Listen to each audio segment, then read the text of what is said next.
Doctor Baba Saheb Ambedkar open university.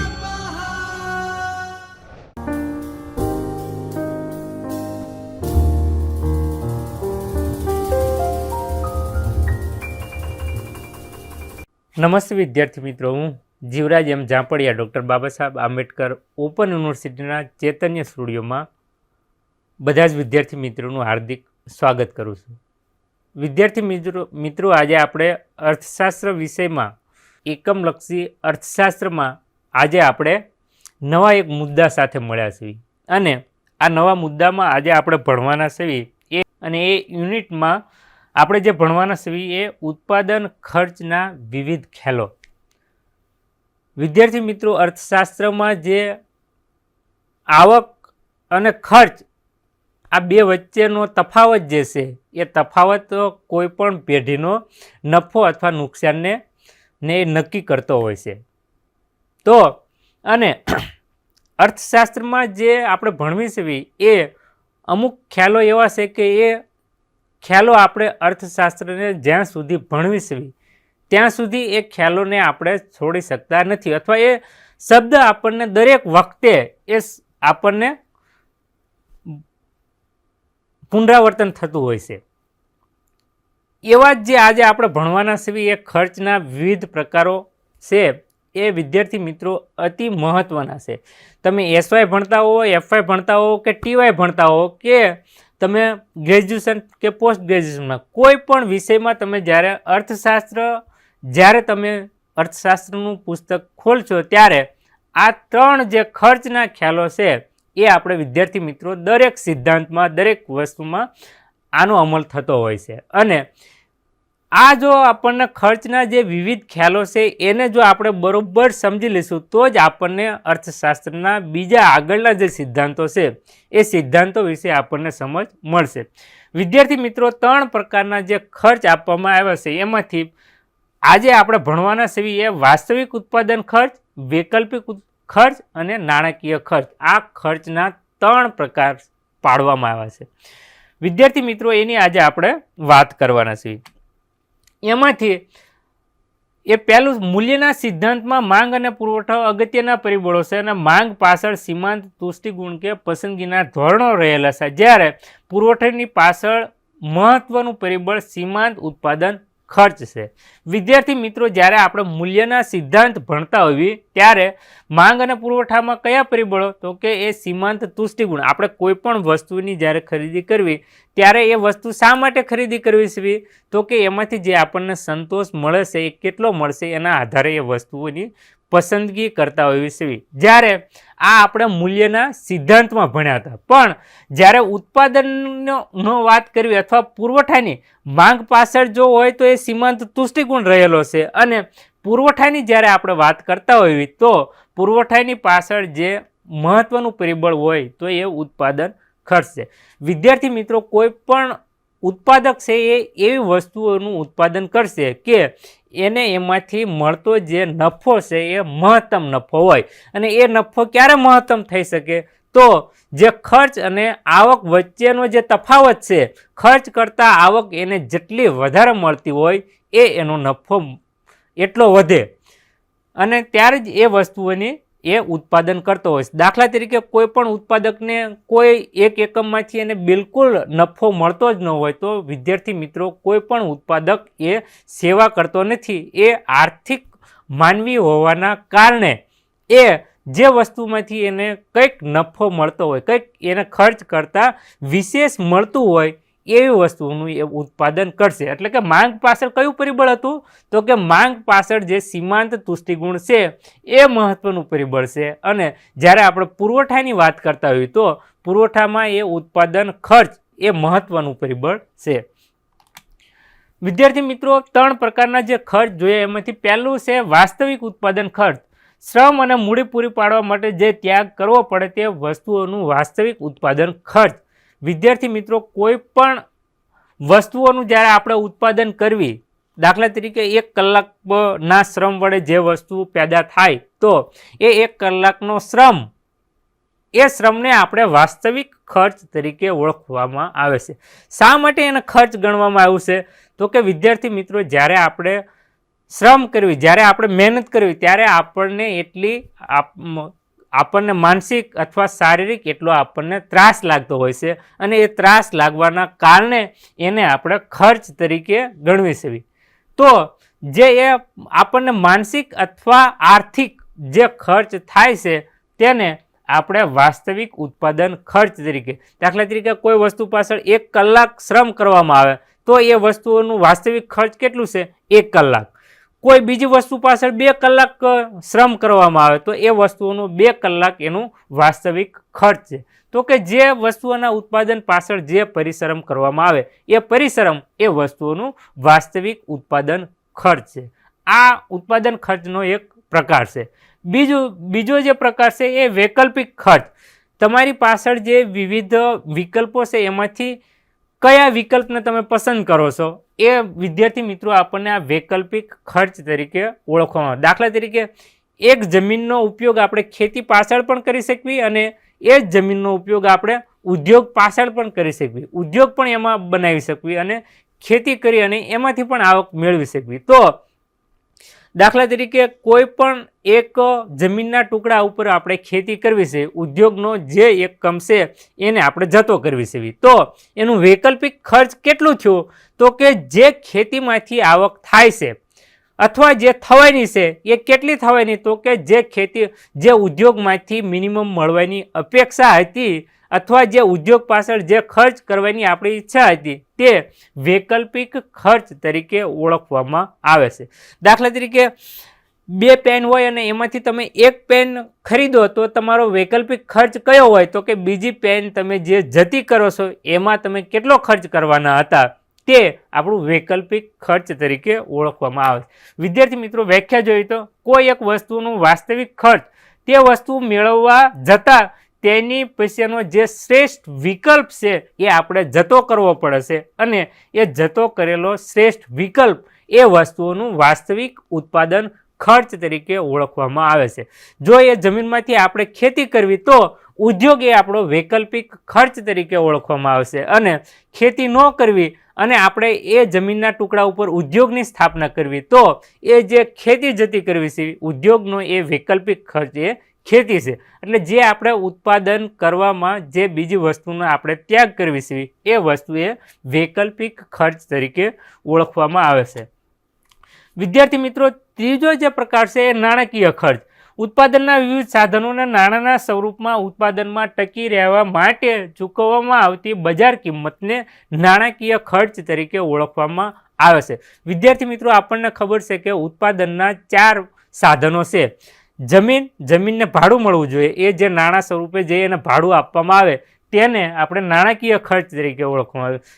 શ્રમિકને વેતનના સ્વરૂપમાં આપણે જે નાણાકીય પુરસ્કાર આપીએ તો એને નાણાકીય ખર્ચ તરીકે ઓળખવામાં આવે. અને મૂડીને આપણે જે વ્યાજ આપીએ છીએ એ વ્યાજના સ્વરૂપમાં જે નાણાંના સ્વરૂપમાં જે પુરસ્કાર આપીએ એને મૂડીનો નાણાકીય ખર્ચ તરીકે ઓળખવામાં આવે. અને નિયોજકને જે નફા સ્વરૂપે નાણાંના સ્વરૂપમાં જે મળે એને આપણે નાણાકીય ખર્ચ તરીકે ઓળખવામાં આવે છે. એટલે કે જે આ 4 સાધનો છે એ ઉત્પાદનમાં ટકી રહેવા માટે જે આપણે નાણાંના સ્વરૂપમાં જે એને ચૂકવણી કરવી છે એ વસ્તુ નાણાકીય ખર્ચ થાય. દાખલા તરીકે કોઈ પણ એક શ્રમિકને 1 દિવસ કામે લગાડવા માટે થઈ અને એને 200 રૂપિયા મજૂરી આપવી પડે તો એ 200 રૂપિયા એ શ્રમિકનો નાણાકીય ખર્ચ છે એમ કહી શકાય. વિદ્યાર્થી મિત્રો, આ જે ઉત્પાદન ખર્ચ છે એ શેના ઉપર આધાર રાખે છે? કે ઉત્પાદનના ભાવ. વિદ્યાર્થી મિત્રો, ખર્ચની સરખામણીમાં ભાવ વધારે હોય તો એ જે આવક થવાની છે એ વધારે જ થાય. અને બીજું છે પેઢીની ઉત્પાદનની કક્ષા. વિદ્યાર્થી મિત્રો, આપણે જાણીશું કે પેઢી લાંબા ગાળે ટૂંકા ગાળે ઉત્પાદન કરતી હોય છે, એમાંથી કયા સમયે કઈ કક્ષાએ વધતી પેદાશના સંદર્ભમાં એ ઉત્પાદન કરે છે, ઘટતી કક્ષાના સંદર્ભમાં એ ઉત્પાદન કરે છે કે સ્થિર ઉત્પાદનના નિયમના આધારે એ ઉત્પાદન કરે છે, એ આ ખર્ચને અસર કરતું હોય છે. અને ત્રીજો છે સમયગાળો. 2 પ્રકારનો વિદ્યાર્થી મિત્રો હોય છે, લાંબો અને ટૂંકો. એમાંથી કયા સમયગાળામાં પેઢી ઉત્પાદન કરે છે એ પેઢી પણ આ ખર્ચના અંગે ધ્યાન રાખતી હોય છે. વિદ્યાર્થી મિત્રો, આ આપણે 3 પ્રકારના ખર્ચ જે એના પ્રકારો જોયા. ઉત્પાદન ખર્ચના વિવિધ જ્યારે પ્રકારો જોઈ, જે એના ખ્યાલો છે, જે આપણે અર્થશાસ્ત્રમાં અવારનવાર ભણતા જ હોઈશું. અને એમાં પહેલું છે સ્થિર ખર્ચ, જેને આપણે ફિક્સ, એમાં કોઈ પણ પરિવર્તન થતું નથી, જેને આપણે સ્થિર ખર્ચ તરીકે ઓળખવામાં આવે છે અને એને FCના નામથી ફિક્સ કોસ્ટ તરીકે ઓળખવી છે. ઉત્પાદનના પ્રમાણમાં ફેરફાર થયો હોવા છતાં જે ખર્ચમાં ફેરફાર થતો નથી તેવા ખર્ચને આપણે સ્થિર ખર્ચ તરીકે ઓળખવી છે. વિદ્યાર્થી મિત્રો, આવું ખર્ચ કયું હોય? દાખલા તરીકે મકાનનું ભાડું, કાયમી સ્ટાફનું વેતન અને મૂડીનું વ્યાજ. વિદ્યાર્થી મિત્રો, કોઈ પણ ઉત્પાદક પેઢી ઉત્પાદન કરે કે ના કરે, પણ જે એને મૂડી રોકી છે એ મૂડી બહારથી બેંકમાંથી લાવ્યો હોય અને જે એને વ્યાજ ચૂકવવું પડતું હોય એ આપણે ચૂકવવું જ પડે છે. એને આપણે ટૂંકા ગાળામાં એ માત્ર એમાં ફેરફાર કરી શકતા નથી. કદાચ લાંબા ગાળે એ વેચી અને એમાં ફેરફાર થઈ શકે, પણ ટૂંકા ગાળે તો આપણે એ ચૂકવવું જ પડે છે. તો મકાનનું ભાડું, કાયમી સ્ટાફનું વેતન અને મૂડીનું વ્યાજ, આ વિદ્યાર્થી મિત્રો જે છે એને સ્થિર ખર્ચ તરીકે ગણી શકાય. ઉત્પાદનનું 1 એકમ થાય તોય ભલે અને 100 એકમો થાય કે 1000 એકમોનું ઉત્પાદન થાય, પણ આમાં કોઈ પણ ફેરફાર થતો નથી. આ તો જે આપણે ચૂકવવું જોઈએ છે એ ફરજિયાત ચૂકવવું જોઈએ છે. તો જે ઉત્પાદન સાથે કોઈ પણ સંબંધ ધરાવતો નથી તેને આપણે સ્થિર ખર્ચ તરીકે ઓળખવીશું. વિદ્યાર્થી મિત્રો, એની આકૃતિ જોઈ તો જે OX ધરી ઉપર ઉત્પાદનના એકમો આપવામાં આવ્યા છે અને OY ધરી ઉપર વસ્તુઓનું જે ખર્ચ દર્શાવવામાં આવ્યું છે. જ્યારે અને એ ખર્ચ રેખા છે એથી એ બી રેખા એ સરેરાશ સ્થિર ખર્ચ રેખા છે. એ વસ્તુઓનું ઉત્પાદન કરે કે ના કરે તો પણ એને OA જેટલું સ્થિર ખર્ચ છે એ ચૂકવવું પડે છે. OD જેટલું ઉત્પાદન કરે તો પણ એ સ્થિર રહેવાનું છે અને OF જેટલું કરે તો પણ એ સ્થિર રહેવાનું છે.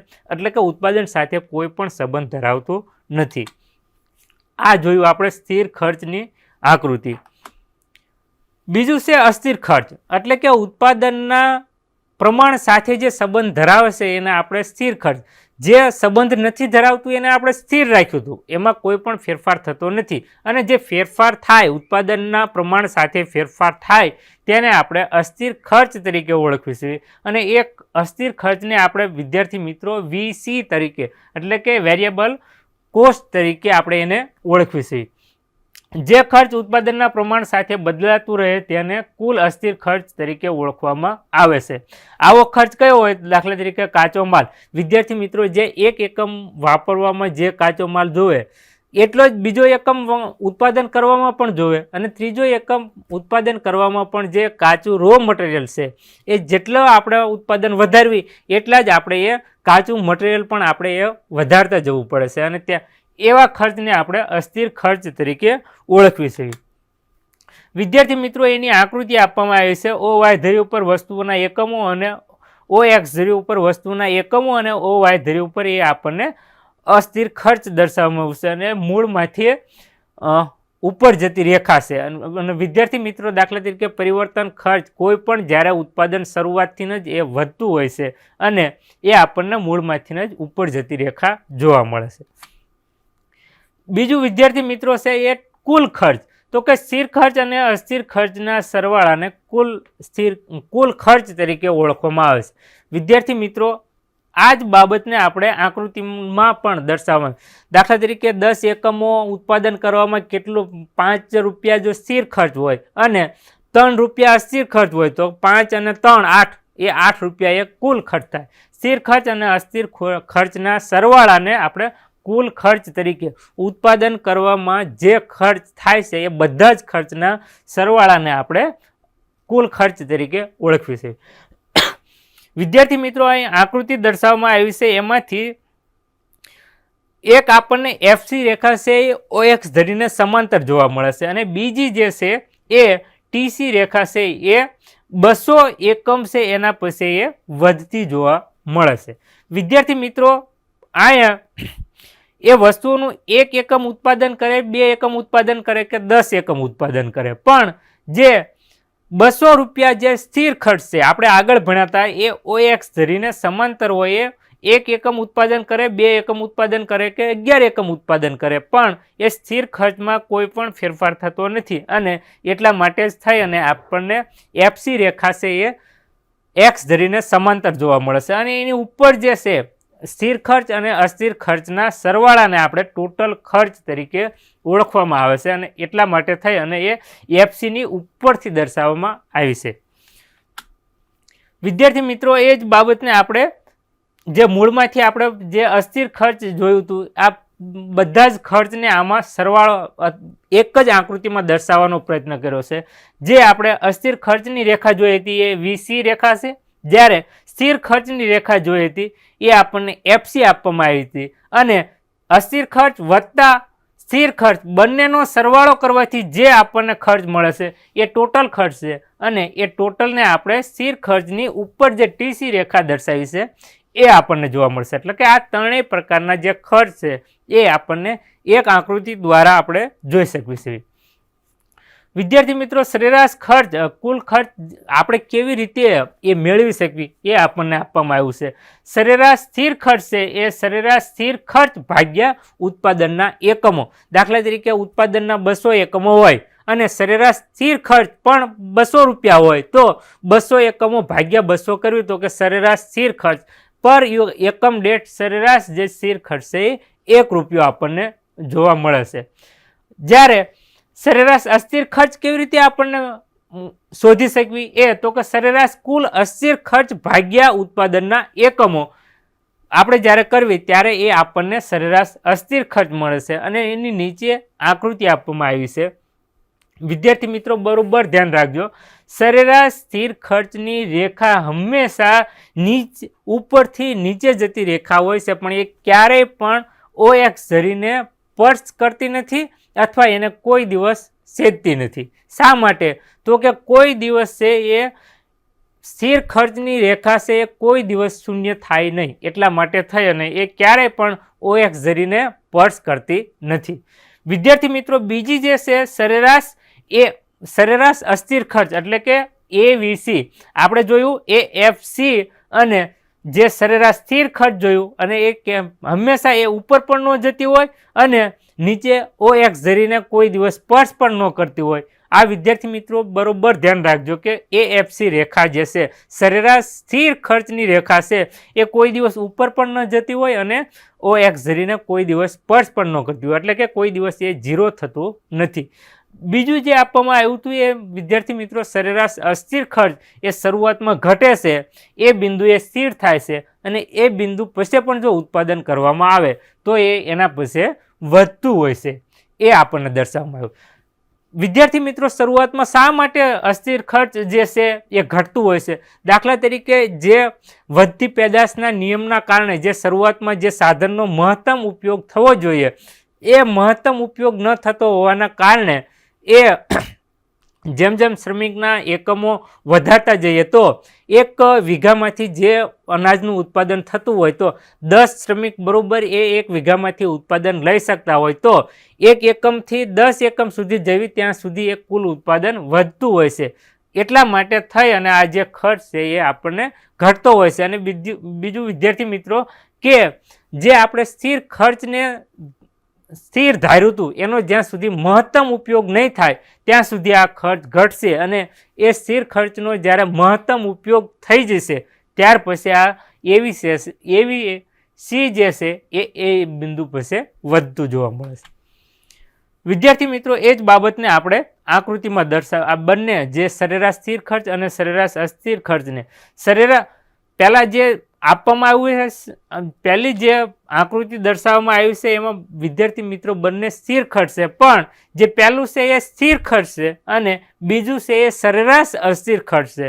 એટલે સરેરાશ અસ્થિર ખર્ચ એ સ્થિર ખર્ચની નીચે હંમેશા ઘટતું હોય છે અને જે આપણને AFC રેખા દ્વારા જાણવા મળે છે. વિદ્યાર્થી મિત્રો, સરેરાશ ખર્ચ કુલ ખર્ચ વત્તા ઉત્પાદનના એકમો આપણે કેવી રીતે મેળવવું એ આપણે જોયું હતું. એ જે સરેરાશ અસ્થિર ખર્ચ અને સરેરાશ સ્થિર ખર્ચને જે જોયું હતું એવી જ રીતે સરેરાશ ખર્ચને પણ આપણે જોઈ શકીએ કે ઉત્પાદનના કુલ ખર્ચ ભાગ્યા ઉત્પાદનના એકમો એના આધારે આપણે એ ખર્ચને મેળવી શકીશું. સરેરાશ સ્થિર ખર્ચ અને સરેરાશ અસ્થિર ખર્ચના સરવાળો કરવી ત્યારે આપણને સરેરાશ ખર્ચ પ્રાપ્ત થાય છે. વિદ્યાર્થી મિત્રો બરોબર યાદ રાખજો, સરેરાશ ખર્ચ પણ અલગ છે, સરેરાશ અસ્થિર ખર્ચ પણ અલગ છે અને સરેરાશ સ્થિર ખર્ચ પણ અલગ છે અને સરેરાશ ખર્ચ પણ અલગ છે. વિદ્યાર્થી મિત્રો આ સરેરાશ સ્થિર ખર્ચ અને સરેરાશ અસ્થિર ખર્ચના સરવાળો કરવાથી આપણને સરેરાશ ખર્ચ પ્રાપ્ત થાય છે. વિદ્યાર્થી મિત્રો સરેરાશ ખર્ચ એ સરેરાશ અસ્થિર ખર્ચ અને સરેરાશ સ્થિર ખર્ચ બંનેનો સરવાળો કરવાથી જે મળે છે તે સરેરાશ ખર્ચ છે. વિદ્યાર્થી મિત્રો કુલ ખર્ચમાં શું હતું? સરેરાશ સ્થિર ખર્ચ વત્તા અસ્થિર ખર્ચના સરવાળાને આપણે કુલ ખર્ચ તરીકે ઓળખતા અને સરેરાશ અસ્થિર ખર્ચ અને સરેરાશ સ્થિર ખર્ચના સરવાળાને આપણે સરેરાશ ખર્ચ તરીકે ઓળખીશું. વિદ્યાર્થી મિત્રો આ અનુસૂચિમાં વિવિધ ખર્ચના જે એકમો આપવામાં આવ્યા છે અથવા કેવી રીતે મેળવી શકાય, એસી આપણને કેવી રીતે મળે તો કે એસી બરાબર ટીસીના ભાગ્યા ક્યુ એટલે કે ટોટલ ખર્ચ ભાગ્યા ટોટલ ઉત્પાદન અને એએફસી એટલે કે ટીએફસી ભાગ્યા ઉત્પાદનના એકમો અને એવીસી કેવી રીતે મળે એટલે કે એવરેજ વેરિયેબલ કોસ્ટ ટીવીસી ભાગ્યા ઉત્પાદનના એકમો. આ 3 પ્રકારના વિવિધ ખર્ચ દર્શાવવામાં આવ્યો છે અને પહેલી જે કોલમ છે એમાં કેવી રીતે ઉત્પાદનના એકમો છે એ દર્શાવવામાં આવ્યા છે, એ 1 2 3 થી 9 સુધી દર્શાવવામાં આવ્યો છે. બીજી જે કોલમ છે એમાં સરેરાશ સ્થિર ખર્ચ દર્શાવવામાં આવ્યો, ટોટલ સ્થિર ખર્ચ, અને એ 40 બધામાં નક્કી, એ બદલાતું નથી. ટીવીસી એટલે કે વેરિયેબલ કોસ્ટ છે એ વિદ્યાર્થી મિત્રો 20 30 40 32 34 36 એ દર જેમ જેમ ઉત્પાદન વધતું જાય છે એમ એ ખર્ચ પણ વધતું જતું હોય છે. અને ટીસી આ બંનેનો સરવાળો કરવાથી જે મળે છે એ આપણને ટીસી, દાખલા તરીકે 40 વત્તા 0 બરાબર 40, 40 વત્તા 20 બરાબર 60. આ બંને ખર્ચનો જ્યારે સરવાળો કરવી ત્યારે આપણને ટીસી મળે છે. અને એવીસી અને એએફસી અને એવીસી નો જ્યારે ટોટલ કરવી અને જે આપણને મળે એ એસી એટલે કે સરેરાશ ખર્ચ છે. વિદ્યાર્થી મિત્રો આ આપણને કેવી રીતે એને મેળવી શકાય એ આપણે સૂત્ર દ્વારા સમજી શકાય અને નીચે પણ આપવામાં આવ્યું છે. વિદ્યાર્થી મિત્રો આ બધા જ ખર્ચની એક રેખા આપવામાં આવી, એક જ આકૃતિમાં આપણને દર્શાવવામાં આવ્યું છે. એમાં પહેલું જે છે એ OX ધરી ઉપર વસ્તુઓના ઉત્પાદનના એકમો દર્શાવવામાં આવ્યા છે અને OY ધરી ઉપર વસ્તુઓનું ઉત્પાદનનું ખર્ચ જે થાય છે એ ખર્ચને દર્શાવવામાં આવ્યું છે. વિદ્યાર્થી મિત્રો પહેલી જે રેખા છે એ એફસી રેખા છે એટલે કે સરેરાશ અસ્થિર ખર્ચ રેખા છે. એના ઉપર જે છે એ એવીસી એટલે કે સરેરાશ પરિવર્તનશીલ અથવા સરેરાશ વેરિયેબલ કોસ્ટ પરિવર્તનશીલ જે ખર્ચ છે એ દર્શાવવામાં આવ્યું છે અને એની ઉપર જે છે રેખા છે એ એવીસી એટલે કે સરેરાશ ખર્ચ દર્શાવવાનું છે. આ રેખા અને આ રેખાનો એટલે કે સરેરાશ સ્થિર ખર્ચ અને સરેરાશ અસ્થિર ખર્ચના સરવાળાને આપણે એવીસી તરીકે ઓળખવામાં આવે. આકૃતિમાં પણ આપણે એસી રેખા છે એ હંમેશા એવીસી અને એએફસીની ઉપર હોય છે. વિદ્યાર્થી મિત્રો બીજો એક ખર્ચનો પ્રકાર છે સીમાંત ખર્ચ. સીમાંત શબ્દનો વિદ્યાર્થી મિત્રો એવો અર્થ થાય છે કે જ્યારે કોઈ પણ વસ્તુઓનું એક ઉત્પાદન વધારો કે ઘટાડો કરવાથી જે કુલ ખર્ચમાં જે ફેરફાર થાય છે એને આપણે સીમાંત ખર્ચ તરીકે ઓળખવામાં આવે છે. દાખલા તરીકે 10 એકમોનું ઉત્પાદન કરવાથી 10 રૂપિયા ખર્ચ થતો હોય અને 11મા એકમનું ઉત્પાદન વધારવાથી 10 એકમોનો 10 રૂપિયા ખર્ચ થતો હોય અને 11મા એકમનું જો હવે ઉત્પાદન થતું હોય અને એ 11મા એકમનું ઉત્પાદન થવાના કારણે એ 10 રૂપિયાની જગ્યાએ 12 રૂપિયા કુલ ખર્ચ થાય તો આ જે 2 રૂપિયા ખર્ચમાં ફેરફાર થાય છે એ 2 રૂપિયા એ 11મા એકમનું સીમાંત ખર્ચ છે. એટલે કે જે ઉત્પાદનમાં વધારો કે ઘટાડો કરવાથી જે કુલ ખર્ચમાં ફેરફાર થાય એને આપણે સીમાંત ખર્ચ તરીકે ઓળખવામાં આવે છે. વિદ્યાર્થી મિત્રો ઉત્પાદનના એક એકમના વધારાથી કુલ ખર્ચમાં જે ફેરફાર થાય છે તેને સીમાંત ખર્ચ તરીકે ઓળખવામાં આવે છે. સીમાંત ખર્ચ શરૂઆતમાં ઘટતું હોય છે, ત્યારબાદ ઝડપથી વધતું હોય છે.